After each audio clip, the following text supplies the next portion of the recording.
So, how does a team go from being like the biggest joke in all of pro sports to a two-time world champion? Well, it is one heck of a story. It's got historic losing streaks, a defense that changed the game, and one of the biggest bets in football history. So, yeah, let's get into the absolutely incredible story of the Tampa Bay Buccaneers.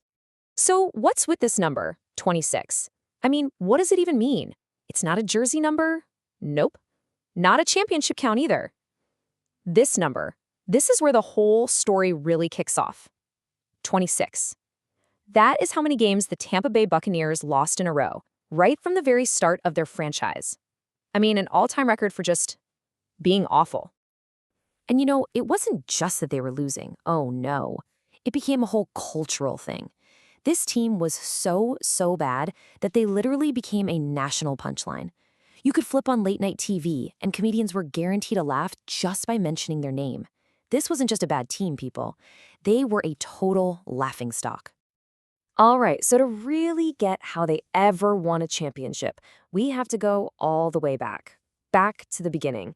We're talking the 1970s, when the team made its, let's call it, disastrous debut in the league. It was an era defined by a very specific color, and just a whole lot of losing. It's kind of wild how a uniform can end up defining an entire era, right? These bright creamsicle orange jerseys, they were supposed to be all about that Florida sunshine, but instead, they became the symbol of defeat, just forever tied to the team's unbelievably painful start. And those early years were just a total roller coaster. I mean, first you have that historic 0-26 streak, but then, get this, in 1979, they pull off one of the most shocking turnarounds in sports history. They win their division. They even host the NFC Championship game. You'd think, okay, this is it, a new era, but nope, it was a false dawn. What came next was another brutal NFL record, 14 consecutive losing seasons. Just unbelievable. Okay, so after decades of just pure misery, everything, and I mean everything, was about to change. In 1995, the Glazer family buys the team. And look, they weren't just interested in owning an NFL franchise, they were interested in winning. This, right here, was the turning point. So what's the first thing they do? They give the team a whole new identity. That creamsicle orange, gone. Out of here. In its place, you get this fierce Buccaneer red and pewter. And this wasn't just some new jersey design, It was a statement, a really powerful one. The days of being a joke were officially over. So next, the Glazers brought in the perfect people to build this thing. You had head coach Tony Dungy, who brought this calm, steady presence. Then there was the defensive coordinator, Monty Kiffin. He was the innovative mastermind. And then through the draft, they started putting together this core of future Hall of Famers who would become the absolute heart and soul of the team. But here's the thing. It wasn't just about having great players. They had a system that was truly revolutionary. It was called the Tampa 2 defense. It was designed by Kiffin, and then guys like Derrick Brooks just perfected it. And it was all about speed, aggression. It totally confused offenses, forced a ton of mistakes, and it got so good that pretty soon teams all over the league were trying to copy it. And then, finally, the payoff.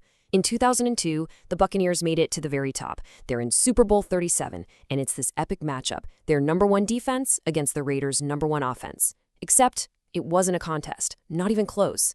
The defense just completely, utterly dominated. And just like that, the former laughingstocks of the entire league were world champions. Amazing. But after that incredible high came a really long, really frustrating low. The team just fell back into being kind of mediocre. They went more than a decade without even making the playoffs once. It really felt like all that magic was just gone for good. So that brings up a pretty big question, right? After 12 straight years of not even sniffing the postseason, how on earth do you turn a team into a Super Bowl contender overnight? Well, the answer is, it's as simple as it is completely insane. You sign the greatest quarterback of all time. You go out and sign Tom Brady. That's what you do. In 2020, the Buccaneers made, maybe, the biggest splash in free agency history. They actually lured the 6-time champ away from New England. It was this massive gamble that just instantly, completely changed everything for the franchise. And the effect? It was immediate. Brady shows up, and that convinces his favorite target, Rob Gronkowski, to come out of retirement and join the party. That same season, their first season together, they snapped that 12-year playoff drought.